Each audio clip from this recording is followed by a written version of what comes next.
ಏನೋ ಕುರ್ಚಿಯ ಕಿತ್ತಾಟದ ಬೆಳವಣಿಗೆಯಲ್ಲಿ ಬಹಳಷ್ಟು ಮೇಲಾಟಗಳು ನಡೀತಾ ಇದ್ದಾವೆ. ಅದಕ್ಕಿಂತ ನೋಡೋಕ್ಕಿಂತ ಮುಂಚೆ ಈ ಕ್ಷಣದ ಹೆಡ್ಲೈನ್ಸ್. ಎಐಸಿಸಿ ಅಧ್ಯಕ್ಷರ ಭೇಟಿಗೆ ಮುಂದಾದ ಸಿಎಂ ಮತ್ತು ಡಿಸಿಎಂ. ಇಂದು ಮಲ್ಲಿಕಾರ್ಜುನ್ ಖರ್ಗೆ ಭೇಟಿಯಾಗಲಿರುವಂತಹ ಡಿಸಿಎಂ, ನಾಳೆ ಭೇಟಿಗೆ ಸಮಯ ಕೇಳಿರುವಂತಹ ಸಿಎಂ ಸಿದ್ದರಾಮಯ್ಯ.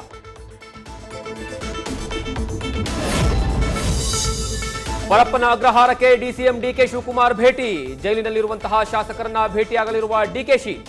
ಸತೀಶ್ ಸೈಲ್, ವೀರೇಂದ್ರ ಪಪ್ಪಿ, ವಿನಯ್ ಕುಲಕರ್ಣಿ ಜೊತೆ ಮಾತುಕತೆ ನಡೆಸಲಿರೋ DCM.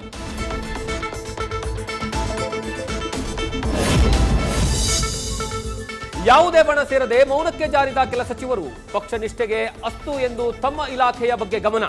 Priyanka Kharge, Sharan Prakash Patil, Hebbalkar, Khandre, Timmapur, Krishna Byregowda full silent.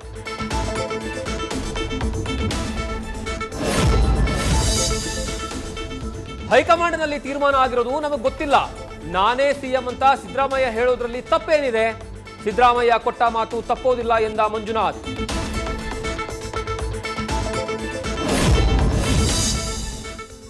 ಹಿಂದೆ ಅಧಿಕಾರ ಹಂಚಿಕೆ ಸೂತ್ರ ಏನೂ ಆಗಿರಲಿಲ್ಲ. ರಾಷ್ಟ್ರೀಯ ನಾಯಕರು ತೀರ್ಮಾನ ಬೇಗ ಕೊಡಬೇಕು.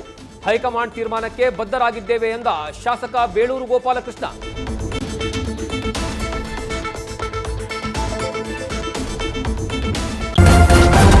ನ್ಯೂಸ್ ಫಸ್ಟ್, ನಿರ್ಭೀತಿಯಿಂದ ನಿಮ್ಮ ಪರವಾಗಿ.